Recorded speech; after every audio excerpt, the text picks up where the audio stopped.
Okay, so hopefully someone else will arrive and Elizabeth can say that again for the recording. Okay, would you briefly go tell FedEd the core mission and the mission and the core values of CCL, Elizabeth? Yeah, absolutely. So the CCL's mission statement is basically to create the political will for a livable world, right? We're trying to, generate support for making a cleaner world for all of us. And then in terms of our core values, it's focus, optimism, relationships, integrity, personal power, and diversity. So a little bit more in depth, and this is stuff that's most of it's on the website, I believe. But so focus, we are focused on what we see as the single most impactful solution to climate change, which is a national carbon fee and dividend. We know it will not solve the problem entirely, but we want to be as effective as possible, so we focus on our specific goal. So optimism, we believe that people are good and democracy works. We are confident that our approach will work because we see progress. We stand for a solution, not in protest of other solutions. Relationships. We take the most generous approach to other people as possible, appreciation, gratitude, and respect. We listen, we work to find common values, and we endeavor to understand our own biases as well. For integrity, we are prepared and we do our research. We consult experts and we use data. We are open to new information, and in fact, we solicit opposing opinions. We refine our solutions to make them better, and we follow up when we're asked. Personal power, we really care about this. We use our voices to be heard. This simple act transforms us from spectators to engaged citizens, and it reveals the true nature of democracy to us. So we are volunteer driven. We care about being nonpartisan. Our group is open to all who are serious about solving climate change. You are welcome no matter where you live, what you wear, what you do for a living, or even who you voted for in the last election. We work with elected officials and community leaders from across the political spectrum because we believe that everyone is a potential ally. And last but certainly not least, diversity. We empower everyone in exercising their personal and political power, regardless of race, ethnicity, nationality, gender identity, sexual orientation, age, religion, ability, socioeconomic factors, or political affiliation. We seek out, support, and elevate people whose voices may not have been fully heard. And so that moves us, we like to start each meeting or include each meeting a brief something on diversity. And Victoria is going to say a few words about that this time. So today I'm at a really simple level because we're all new to each other, and many of us, we're meeting for the first time. Each of us is probably looking for connection here, and even figuring out, if we want to stay in the group. And part of that choice would be about the policy and the values and the nature of the group, and part of it's about connecting with people. I mean, it's just true that as humans, a lot of what we stay with and what we do has to do with how we connect with the other people who are there. And CCL really, as Elizabeth so articulately said, values our respect for one another, our listening to one another, our caring for one another. And each of us, brings something unique. We don't know very much about each other right now, but the more we find out about each other, the more open we are to what we uniquely bring, the better we'll make CCL, and the better CCL will make us. Generally, my diversity talks talk more about ethnicity and gender and voices that are traditionally not heard, we have more liberal voices in CCL than conservative voices. So the inclusion of conservative voices is part of the conclusion, part of the diversity work we do. We're looking for more to make sure that people who are young feel included. I mean, you'll hear a little bit more every week about what we're trying to do regarding diversity, but I just thought I'd start basic today. And welcome. Yes. So Fede, do you have any questions about anything that's been said about about CCL as an organization? No, I guess I mean I find the qualities and values and principles very admirable. I guess I'm a little, I guess I'd like a little bit more understanding on, you know, like the level of action that CCL works at, and you know how to go about bringing like a maybe like a local chapter into CCL.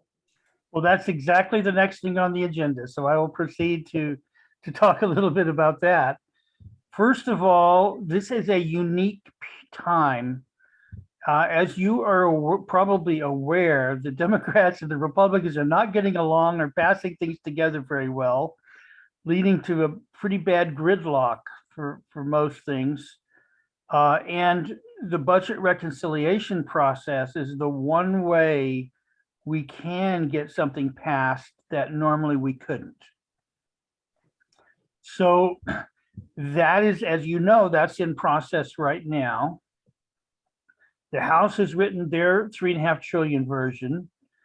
The Senate is still writing theirs, and the Senate is, they'll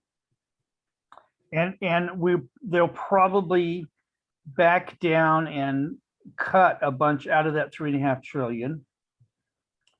The House did not include a carbon fee and dividend because they think it's not popular enough. The Senate Finance Committee, though, is writing is seriously considering or actually writing in some sort of a price on carbon. And one of the leading 3 contenders for what they'll put is basically a carbon fee and dividend, you know, starting somewhat low but going up every year until it really is high. So that is being written, and the oil and gas industry is really pushing to not do anything that would move towards clean energy because they want their profits protected. So this is so first of all, there's a lot of good climate stuff in the House bill. They're going to have to cut something. I mean, there's a lot of things besides climate, as you know, in the budget reconciliation bill. So as they cut, right now, we're trying to influence them to, first of all, for the Senate to go ahead and put a carbon fee and dividend in there and not cut the things like the carbon fee and dividend. They're also proposing an $1,800 per ton fee on methane leakage. Almost all of the methane leakage could easily and inexpensively be stopped, but it's still happening way too much. And so that's another thing, but there's a lot of stuff in it. So this is a critical period, and the oil and gas Democrats who have to support the budget reconciliation include your representative Cuellar, and in fact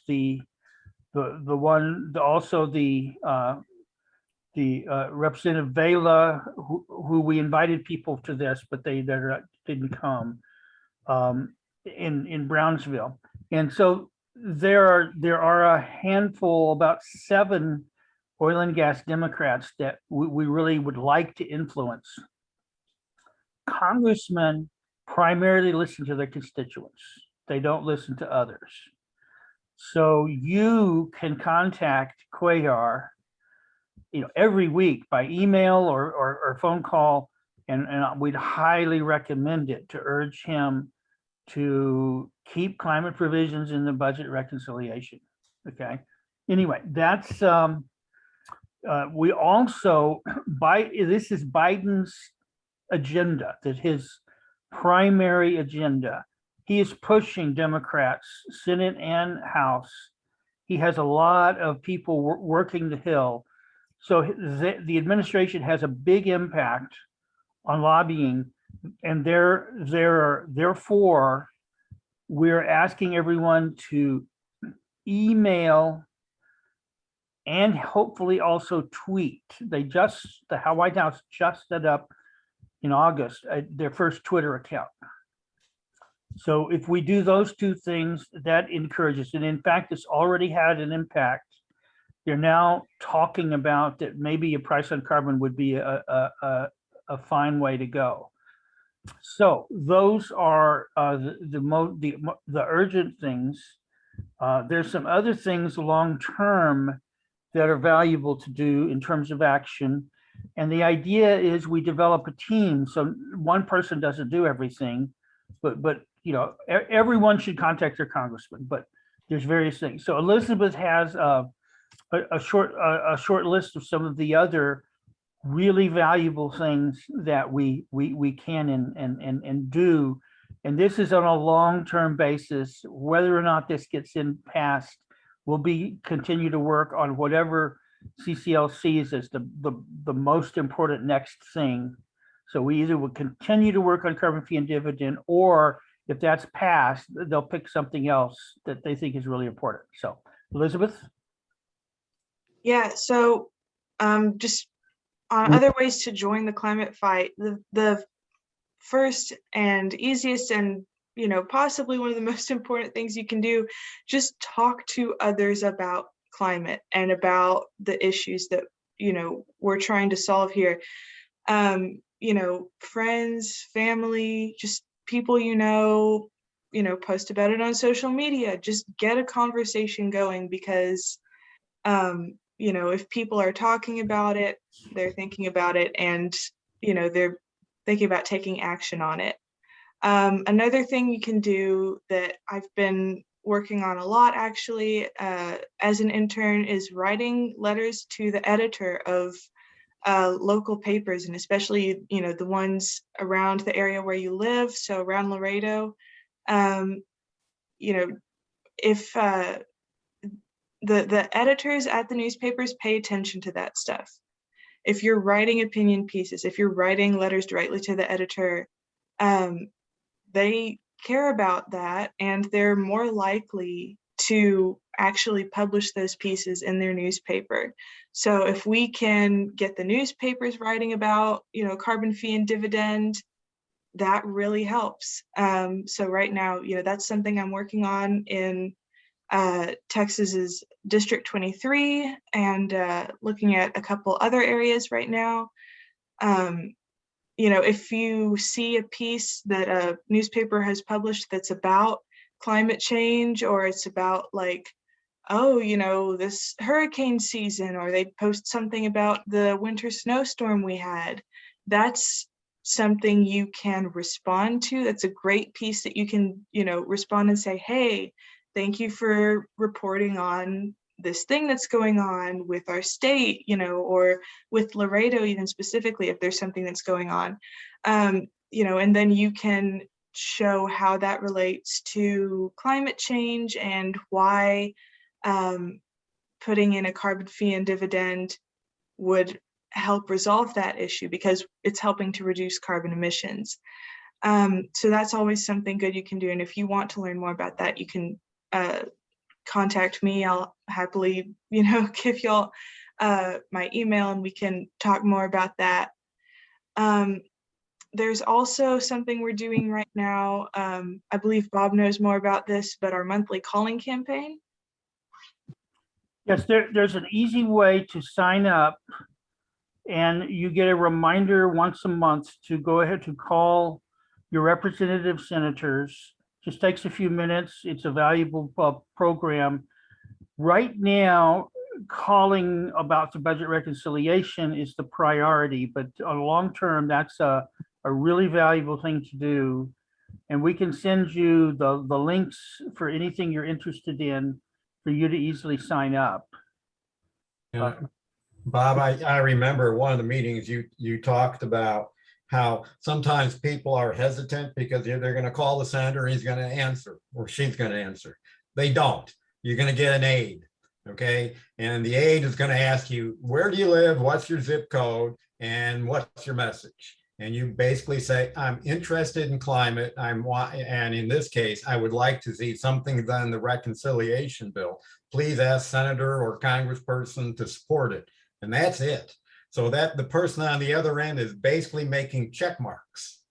Okay, so the more check marks that are related to climate, the more check marks that are about positive toward the reconciliation bill, that's what goes to the congressperson. So, and Bob one time said, you realize these people have answering machines.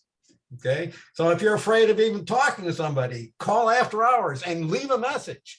Now, I'll have to admit, okay, so Senator Cruz's mailbox, voicemail box is often full. So anyhow. But they count, the answering machine counts just as much as talking to a staffer because they're just Exactly. gonna do the check mark. Exactly. And it seems like more than half the time lately, I get the answering machine even when I call in the daytime, but Okay. it still counts. It still counts. Okay. So you really don't need, you might be nervous. What am I going to say? You just say something very simple. I'm a constituent. I'm concerned. Please do something about it. Please put a fee on carbon.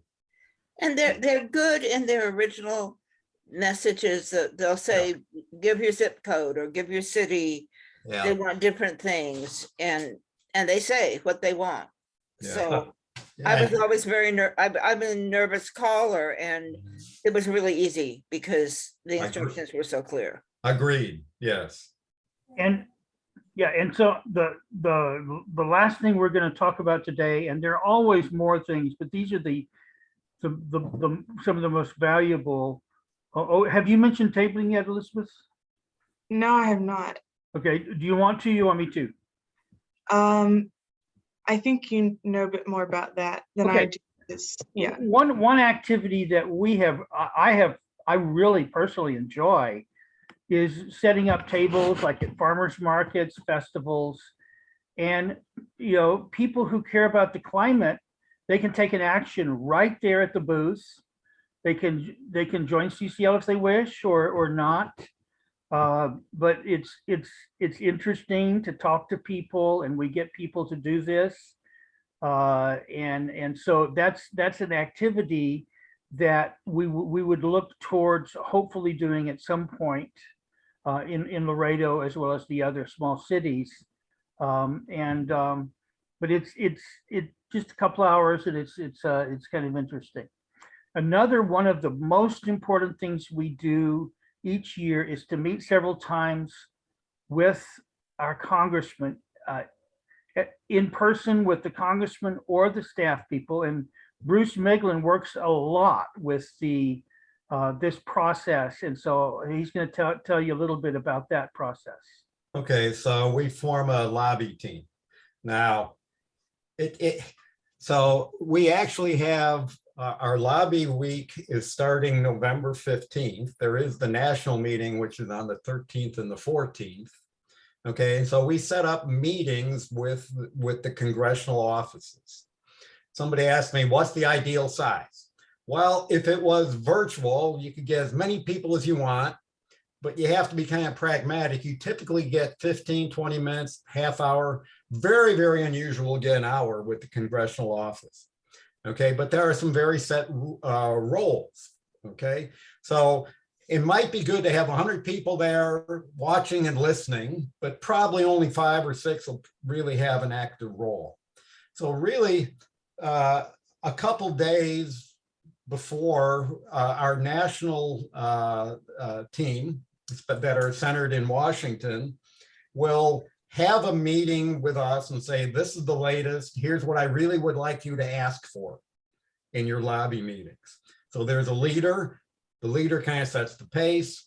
There's somebody asks at the start of the meeting, they'll say, "Oh, thank you for having our meeting. How much time can you have? How much time can you devote to us today?"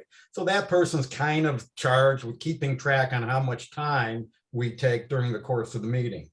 So then there's an asker. So, although I'm sorry, there's an appreciator.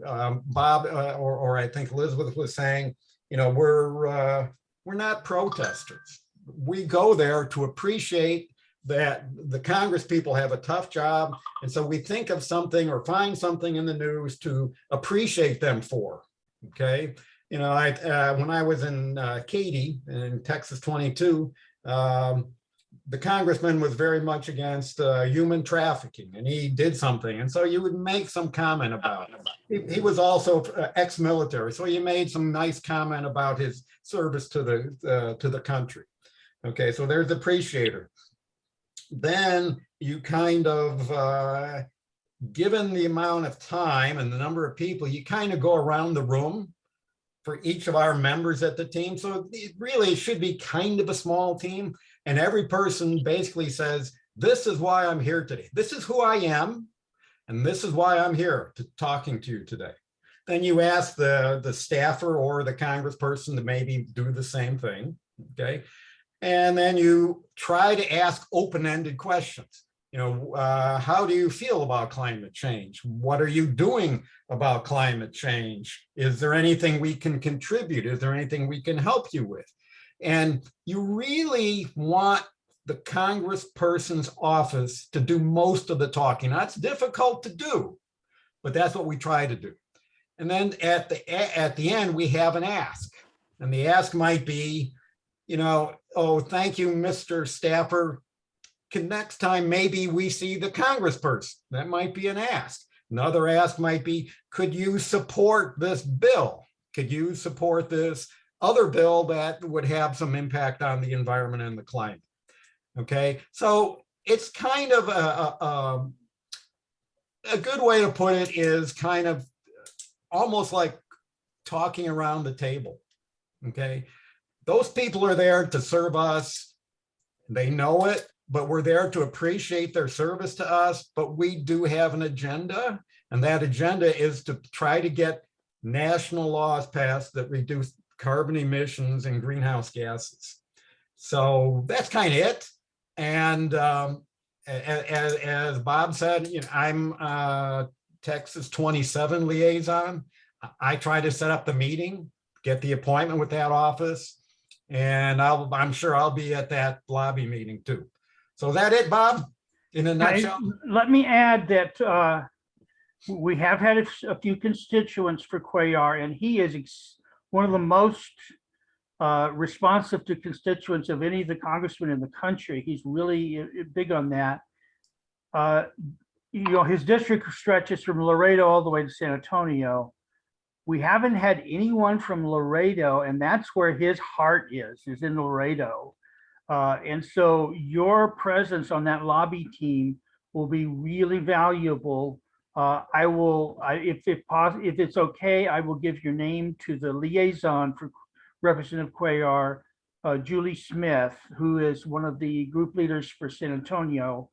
And so I hope that's one of the things that you'll help us work with. And you'll get to meet our daughter and granddaughter because they are also in Cuellar's district, which I think is kind of cool. Not businesslike, but kind of cool.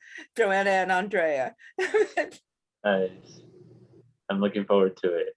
Yeah, I actually interned with Cuellar when I was in high school, so Great. I'm hoping I have a little more insight with that. Oh, Wow, that's wonderful. that's wonderful. You have extra to bring. Yeah, anytime you have a connection like that, please advertise it at a lobby meeting. It goes a long way. Will do. Yeah. No, thank you. This all has been very helpful. Like I can totally see the value of the personal power. I guess sometimes when you're not in a group like CCL, it's hard to think of all these ways you can do something about the climate, and hearing you all out and having all these like tips and suggestions and advice is all very helpful. I'm really excited to bring it to, my own family and friends and see if I can, get more momentum like that as well. So we can have, multiple fronts. Would you put your name and email address in the chat to make sure we have the right one for you? Yes. And do you have any questions about getting involved in any of the other things? Again, we're going to be working. This is the first time we've met with Laredo folks in a chapter meeting ever. And so it may take some time to build up a larger group, but we're certainly going to try. But if there's any of those things that you're especially interested in, or have any questions, what might those be? Sorry, could you repeat the last question? Say that if we have any concerns or... We went through a lot of things that are that you could do. Are there any of those especially attractive to you, or that you're interested in pursuing? Yeah, I mean, I think the ones that stand out to me the most are, being part of the lobby team, especially with Representative Cuellar. And then I also like the idea of, like writing to the editor. So I think by trade, I'm a writing consultant. So I think that would be very helpful for me for opportunities. So it just never really crossed my mind. So I will try and reach out to the Laredo Morning Times, which is our local newspaper, and try and just comment more on the climate. And when I see an opportunity to maybe pen something, I'll very much looking forward to that. Are you familiar with the Citizens Climate Lobby community website? I'm not too sure. I don't think so. All right, well, I'll include that in an email to you, and they have lots of wonderful tips, including on writing letters to the editor. And it's worth knowing. I mean, even when not many people read those letters to the editor, the congressmen read every one. They clip them and hand them to the congressman, because that's one of the ways they gauge what's going on in their communities. And so it is a powerful tool. And maybe Elizabeth can get in touch with you about, if you want someone else to just bounce ideas around, then Elizabeth is working on trying to get more letters to the editor throughout the state of Texas. Nice. Yeah, I'm looking forward to collaborating with you all. So that's a great choice, by the way. Letter to the editors are really valuable in expanding our voice much more. Okay, then the last thing we were going to do, had we had a lot of people here, we would have gone into breakout rooms so people could get to know each other more.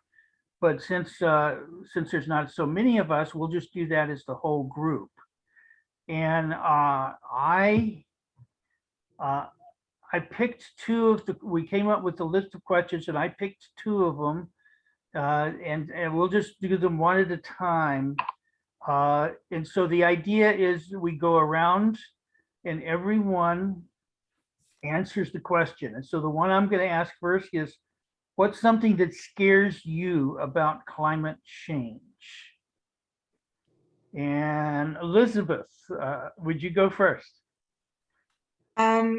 I guess just the pace at which it's accelerated. I just being someone who's so young, and like my whole life I've had to grow up with the reality that climate change is out there, and we only have so much time before we can stop the worst effects of it. And so just I guess the short time frame that we have and how quickly it's already taking effect, that's the scariest thing to me.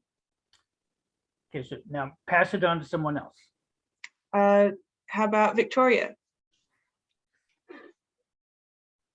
I guess the scariest thing to me is that crisis can bring out the best or the worst in people. And recently with COVID and with a lot of the other things that have been going on, I'm seeing the times like in CCL when crisis brings out the best in people, but I'm seeing so much of crisis bringing out the worst in people. And I think about how bad it can get with climate change and starvation all over the world and shortages and people's homes being destroyed. And I'm concerned about the violence, the ugliness, the turning on one another that could produce. What about you, Bruce? I agree with you 100% on that, Victoria. You know, as climate gets worse, as farmland disappears, as things get, more drought situation, there's going to be mass migrations of people. Okay, mass migrations, and there'll be people at the border with guns, not letting them cross over to safety. It's very, that is really what scares me. Now, I've got 4 kids. The youngest one's 25, but I got 2 grandkids. The youngest grandkid right now is 6 weeks. So, that's the world that might be in the future unless we really start doing something soon. So that's pretty scary to me. So Bob, what are you scared about? I am really worried about sea level rise. Even if we stop putting go net zero on greenhouse gases, Yeah. there's enough warming in the ocean to keep melting stuff Yeah. and flood more and more coastal communities. And I don't know what we can do about that. So that's something that scares me. So what's something that scares you, Fede? Yeah, I guess just the realization that it will be too late before we can make a more appropriate transition. I think for me, like reading about peak oil and, just the technology and this infrastructure that we've built, and if we would be able to adapt any of that in a manageable time. And I think related to that is just the magnitude of these like climate systems where, they can cascade and be much worse than we anticipated. Just not entirely knowing how all these different systems and set of relationships interact with one another. It can be a greater collapse than we imagine. Okay, and the second question that I picked was, what makes you feel hopeful about the future? And I'm going to start that one because I may have to leave in a minute I'm doing a presentation to the Houston CCL monthly meeting in a few minutes. So what really gives me the hope is people like the people in this call. There's so many wonderful people working on the problem, and the scientists still say we have time to fix it before it's really catastrophic. And so that gives me a lot of hope. And this time, instead of making you go last, Fede, what gives you hope? Yeah, I guess what gives me hope, it's that climate change becomes more of a mainstream topic, and everybody that I speak to, like it's kind of like we're past the denial phase, and being more of a consensus of people, and especially the youth. I think they're the ones that really inspire me with their standing up and their activism and what have you. That's just very motivating that there's no debate anymore. It seems like just how do we go about changing those things. So that's what I'm hopeful for. Elizabeth, what are you hopeful for? I guess mine is along the same vein as yours. Is just in the last few years especially, I've seen such a big push from a lot of people to get talking about this more, and like really to, you know, like this whole attitude of we have to take action now. You know, we can't wait anymore. We need to do things right now. And people are a lot more aggressive, I think, in recent years about solving climate change, especially from young people, as you said, as well. But it's really a more widespread concerted effort to, you know, take action. That gives me a lot of hope. I'm gonna drop out and y'all can finish the meeting. Thanks so much, Fede, for coming. Yeah. No, Well, you. Nice meeting you. Likewise.